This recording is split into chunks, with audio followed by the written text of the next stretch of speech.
আজকের গল্প হারিয়ে যাওয়া কালি কলম। রচনা শ্রীপান্থ। কথায় বলে কালি কলম মন, লেখে তিনজন, কিন্তু কলম কোথায়? আমি যেখানে কাজ করি সেটা লেখালেখির আপিস। সবাই এখানে লেখক, কিন্তু আমি ছাড়া কারো হাতে কলম নেই। সকলের সামনেই চৌকো আয়নার মতো একটা কাঁচের স্ক্রিন বা পর্দা, আর তার নিচে টাইপরাইটারদের মতো একটা কিবোর্ড। প্রতিটি বোতামে ছাপা রয়েছে একটি করে হরফ। লেখকেরা অনবরত তা দিয়ে লিখে চলেছেন।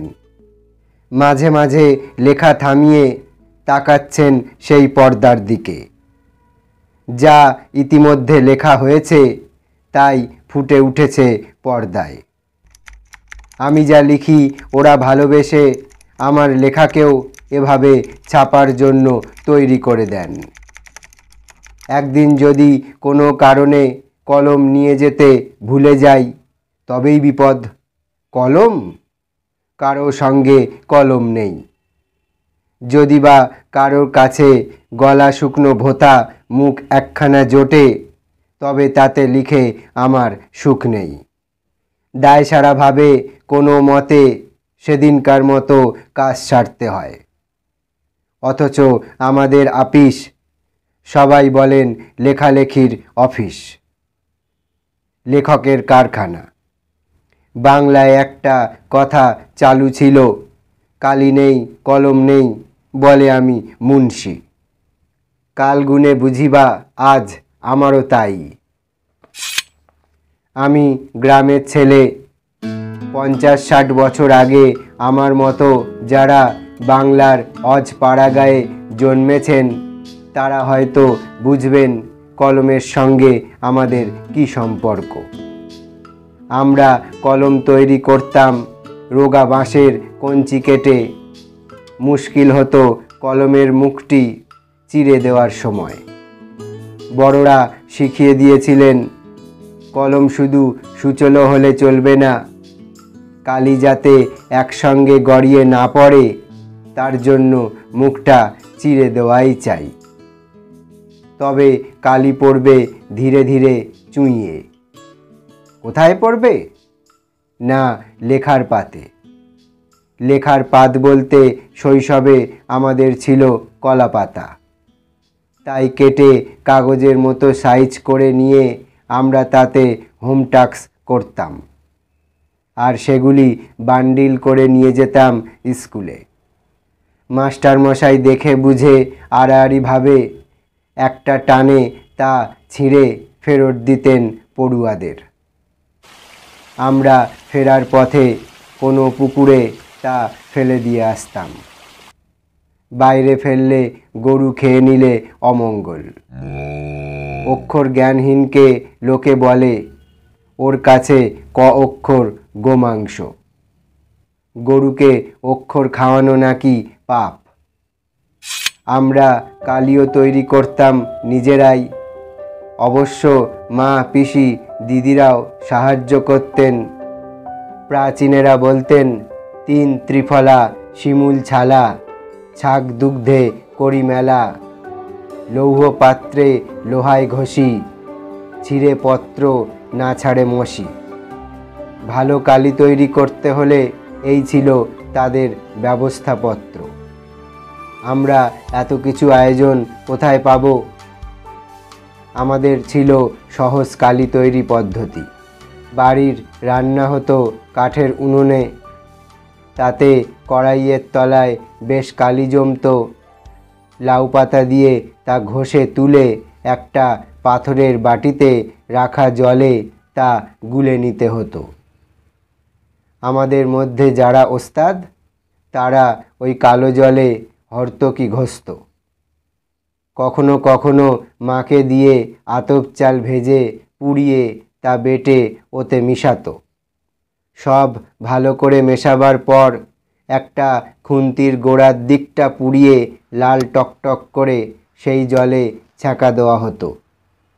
অল্প জল তো, তাই অনেক সময় টকবক করে ফুটত। তারপর ন্যাকড়ায় ছেঁকে দোয়াতে ঢেলে কালি। দোয়াত মানে মাটির দোয়াত। বাঁশের কলম, মাটির দোয়াত, ঘরে তৈরি কালি আর কলাপাতা, বলতে গেলে তাই নিয়ে আমাদের প্রথম লেখালেখি। এত বছর পরে সেই কলম যখন হাতছাড়া হওয়ার উপক্রম, তখন মনে কষ্ট হয় বই কি।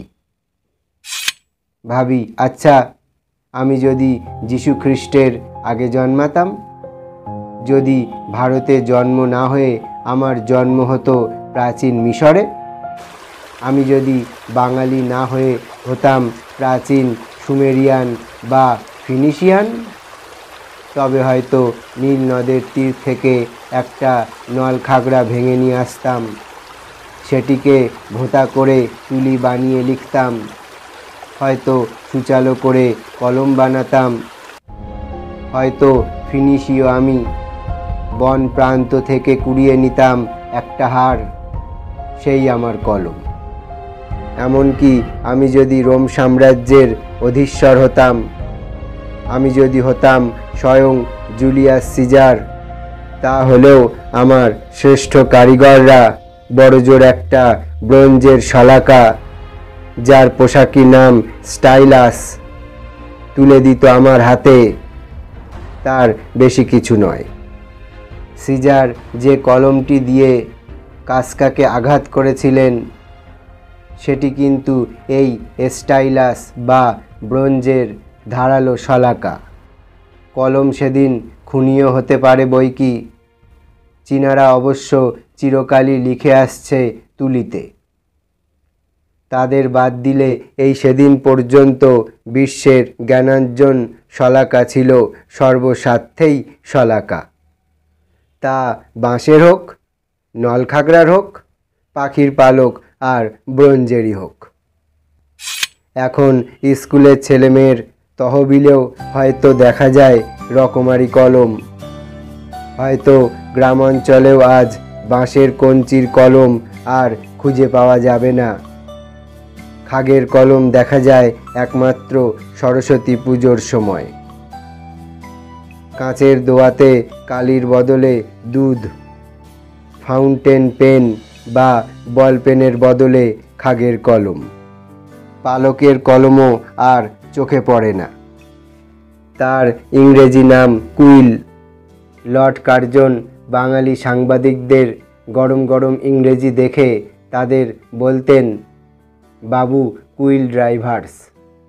এখন পালকের কলম দেখতে হলে পুরানো দিনের তৈলচিত্র কিংবা ফটোগ্রাফ ছাড়া গতি নেই। উইলিয়াম জোন্স কিংবা কেরি সাহেবের সমুন্সি ছবিতে দেখা যায় সামনে তাদের দোয়াতে গোজা পালকের কলম। এই পালক কেটে কলম তৈরির জন্য সাহেবেরা ছোট্ট একটা যন্ত্রও বের করেছিলেন।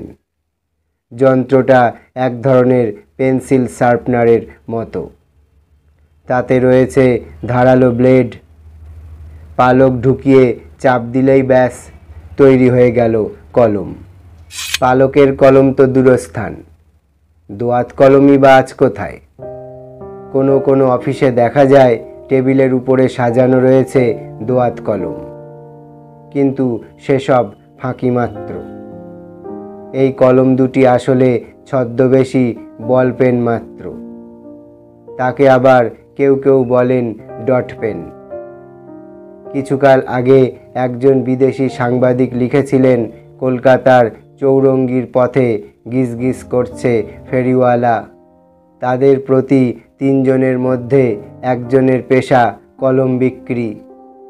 এক হাতে 10 কলমধারী ফেরিওয়ালা কিন্তু এখনও দেখা যায়। সস্তার চূড়ান্ত। ফলে প্রত্যেকের পকেটে কলম।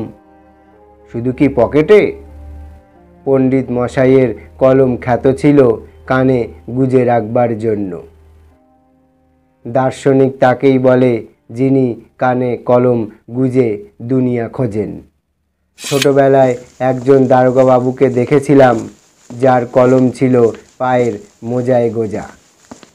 আজকাল কোনো কোনো অতি আধুনিক ছেলেকে দেখি যাদের কলম বুক পকেটে নয়, কাঁধের ছোট্ট পকেটে সাজানো। কেউ কেউ অবশ্য চুলেও কলম ধারণ করেন, সেটা অবশ্য ইচ্ছাকৃত নয়, ভিড়ের ট্রামে বাসে যাতায়াতের ফল। মহিলা যাত্রী ট্রাম থেকে নামছেন, কে একজন চেঁচিয়ে বলে উঠল, ও দিদি, আপনার খোঁপায় কলম। বিস্ফোরণ, কলম বিস্ফোরণ। একসময় বলা হতো কলমে কায়স্থ চিনি, গোঁফেতে রাজপুত। এখন কলম বা গোঁফ কোনো কিছুই আর বিশেষ কারও নয়। কালীর অক্ষর নাইকো পেটে, চণ্ডী পড়েন কালীঘাটে। এখনকার পেটে কত অক্ষর তা নিয়ে যাদের ভাবনা তারা ভাবুন। আমরা শুধু জানি দেশে সবাই স্বাক্ষর না হলেও কলম এখন সর্বজনীন। সত্যি বলতে কি, কলম এখন এতই সস্তা এবং এতই সর্বভোগ্য হয়ে গেছে যে পকেটমারও এখন আর কলম নিয়ে হাত সাফাইয়ের খেলা দেখায় না। কলম তাদের কাছে আজ অস্পৃশ্য। পণ্ডিতেরা বলেন কলমের দুনিয়ায় যা সত্যিকারের বিপ্লব ঘটায় তা ফাউন্টেন পেন। এককালে বাংলায় তাকে বলা হতো ঝর্ণা কলম। নামটা রবীন্দ্রনাথের দেওয়াও হতে পারে। একদিন অফুরন্ত এই কালির ফোয়ারা যিনি খুলে দিয়েছিলেন তার নাম লুইস অ্যাডসন ওয়াটারম্যান। সেকালের আরও অনেক ব্যবসায়ীর মতো তিনি দোয়াত কলম নিয়ে কাজে বের হতেন।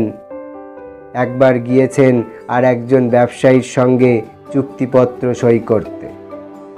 দলিল কিছুটা লেখা হয়েছে, এমন সময় দোয়াত হঠাৎ উপুর হয়ে পড়ে গেল কাগজে। আবার তিনি ছুটলেন কালির সন্ধানে। ফিরে এসে শোনেন ইতিমধ্যে আর একজন তৎপর ব্যবসায়ী সই সাবুত সাঙ্গ করে চুক্তিপত্র পাকা করে চলে গেছেন। বিমর্ষ ওয়াটারম্যান মনে মনে প্রতিজ্ঞা করলেন, আর নয়, এর একটা বিহিত তাকে করতেই হবে। জন্ম নিল ফাউন্টেন পেন। আমার মনে পড়ে প্রথম ফাউন্টেন কেনার কথা। দ্বিতীয় মহাযুদ্ধের বেশ কয়েক বছর পরের ঘটনা। কলকাতার কলেজ স্ট্রিটের একটা নামি দোকানে গিয়েছি একটা ফাউন্টেন পেন কিনব বলে। দোকানি জানতে চান কি কলম। ব্যাস, ভ্যাবাচাকা খেয়ে গেলাম। তিনি আউড়ে চলেছেন, Parker, Sheaffer, Waterman, Swan, Pilot. কোনটার কি দাম সঙ্গে সঙ্গে তাও তিনি মুখস্থ বলতে লাগলেন। আমার মুখের দিকে তাকিয়ে বুঝতে পারলেন আমার পকেটের অবস্থা। তবে হ্যাঁ, সস্তার একটা পাইলট নিয়ে যাও। জাপানি কলম, কিন্তু দারুণ।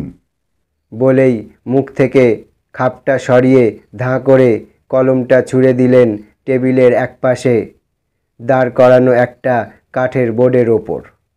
সার্কাসে খেলোয়াড় যেমন একজন জ্যান্ত মানুষকে বোর্ডের গায়ে দাঁড় করিয়ে ধারালো ছুরি ছুঁড়ে দেয় তার দিকে, ভঙ্গিটি ঠিক সেরকম। সার্কাসের খেলায় লোকটি শেষ পর্যন্ত অক্ষত থাকে।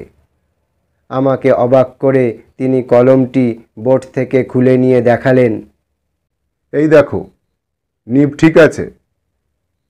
দু এক ছত্র লিখে দেখিয়ে দিলেন। আমি সেদিন সেই জাদু পাইলট নিয়েই ঘরে ফিরেছিলাম। পরে নামি দামি আরও নানা নামের নানা জাতের ফাউন্টেন পেন হাতে এসেছে, কিন্তু অনেক দিন পর্যন্ত বাঁচিয়ে রেখেছিলাম সেই জাপানি পাইলটকে। ফাউন্টেন পেনের এক বিপদ, তা লেখককে নেশাগ্রস্ত করে, অবশ্য যদি পয়সাওয়ালা লেখক হন। বিখ্যাত লেখক শৈলজানন্দ একবার আমাকে দেখিয়েছিলেন তার ফাউন্টেন সংগ্রহ। ডজন দুয়েক তো হবেই। পার্কারই ছিল বেশ কয়েক রকম। শৈলজানন্দ বলেছিলেন, এই নেশা পেয়েছি আমি শরৎদার কাছ থেকে। হ্যাঁ, শরৎচন্দ্র চট্টোপাধ্যায়। তারও ছিল ফাউন্টেন পেনের নেশা। আদিতে ফাউন্টেন পেনের নাম ছিল রিজার্ভার পেন। ওয়াটারম্যান তাকেই অনেক উন্নত করে তৈরি করেছিলেন ফাউন্টেন পেন, আমাদের ঝর্ণা কলম। গাঁয়ের ছেলে আমি অবশ্য ফাউন্টেন পেন হাতে তুলে নিয়েছি অনেক পরে। আমি ছিলাম কালি কলমের ভক্ত, অর্থাৎ দোয়াত আর নিবের কলমের। বাঁশের বা কঞ্চির কলমকে ছুটি দিই শহরে হাই স্কুলে ভর্তির পর। কালি বানানো বন্ধ তখন। কাঁচের দোয়াতে আমরা কালি বানাতাম কালি ট্যাবলেট বা বড়িগুলি দিয়ে। লাল নীল দুরকম বড়ি পাওয়া যেত। অবশ্য তৈরি কালিও পাওয়া যেত দোয়াতে এবং বোতলে। তাদের বাহারি সব নাম, কাজল কালি, সুলেখা ইত্যাদি। বিদেশি কালিও পাওয়া যেত, তবে তা প্রধানত ফাউন্টেন পেনের জন্য। নিব এবং হ্যান্ডেলও ছিল রকমারি। সুচালো মুখের নিবের মতো ছিল চওড়া মুখের নিব, যার যেমনটি চাই। হ্যাঁ, বিদেশে উন্নত ধরনের নিবও বের হয়েছিল এ সময়। সেসব গরুর শিং নয়তো কচ্ছপের খোল কেটে তৈরি, খুব টেকসই। পালকের কলম তাড়াতাড়ি ভোঁতা হয়ে যায়, তাই এই ব্যবস্থা। কখনো বা শিংয়ের নিবের মুখে বসানো হতো হিরে। ফাউন্টেন পেনের প্লাটিনাম, সোনা এসব দিয়ে মুড়ে তাকে আরও দামি, আরও পোক্ত করা হতো।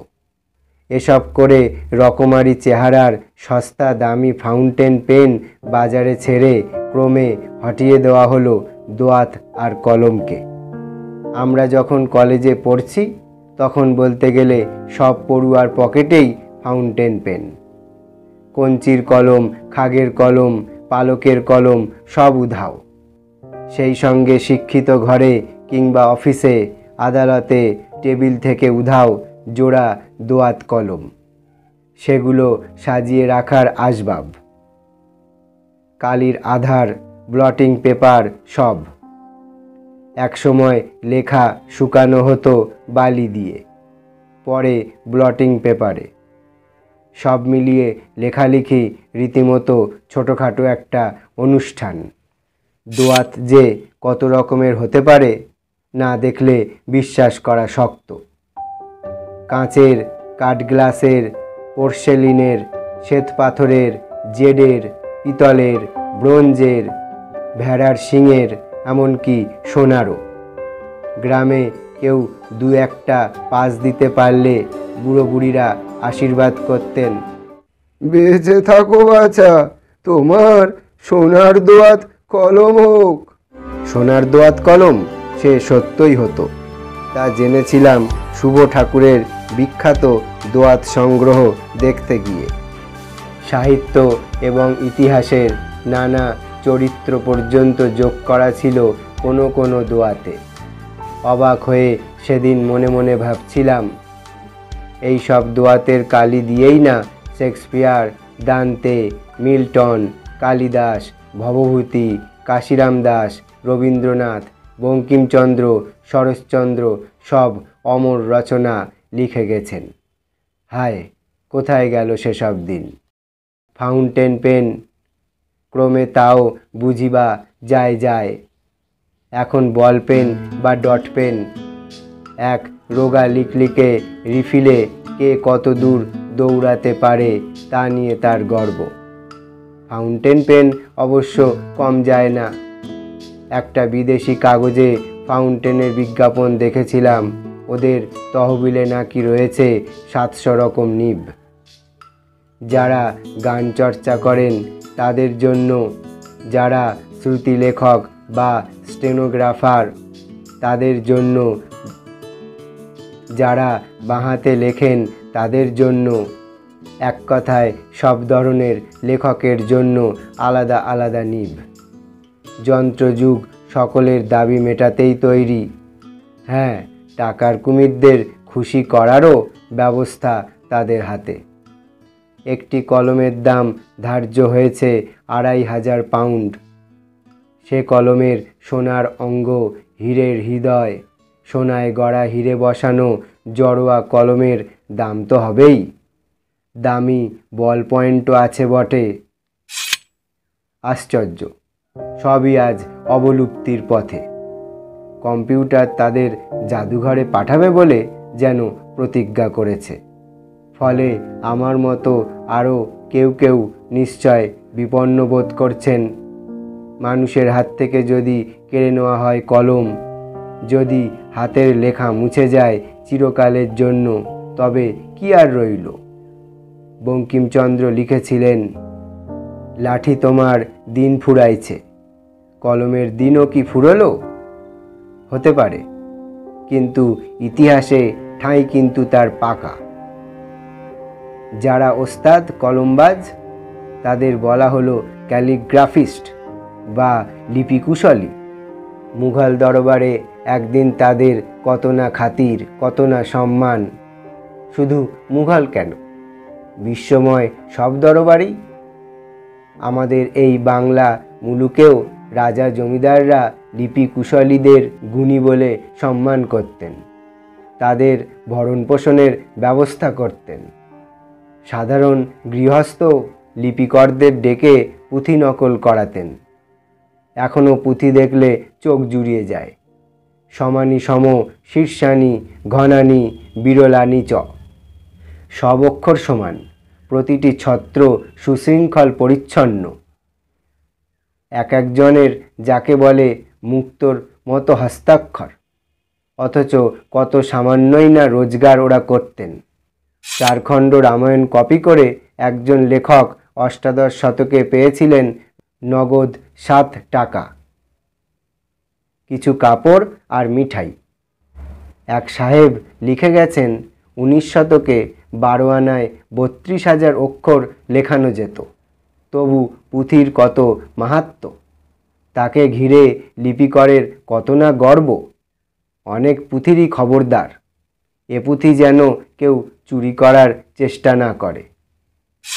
কলমকে বলা হয় তলোয়ারের চেয়েও শক্তিধর। ফাউন্টেন পেনও হয়তো আভাসে ইঙ্গিতে তাই বলতে চায়, কেননা অনুষঙ্গ হিসাবে ব্যারেল, কার্টিজ এসব শব্দ শোনা যায়, কিন্তু কদাচিৎ বারুদের গন্ধ কানে পৌঁছায়। অন্যদিকে ইতিহাসে কিন্তু অনেক পালকের কলমধারীকে সত্যই কখনো কখনো তলোয়ার হাতে লড়াই করতে হয়েছে ক্রূর কিংবা মিথ্যাচারী প্রতিপক্ষের সঙ্গে। কলকাতার ইতিহাসে এ ধরনের ডুয়েল বা দ্বৈতরথের কাহিনীও রয়েছে।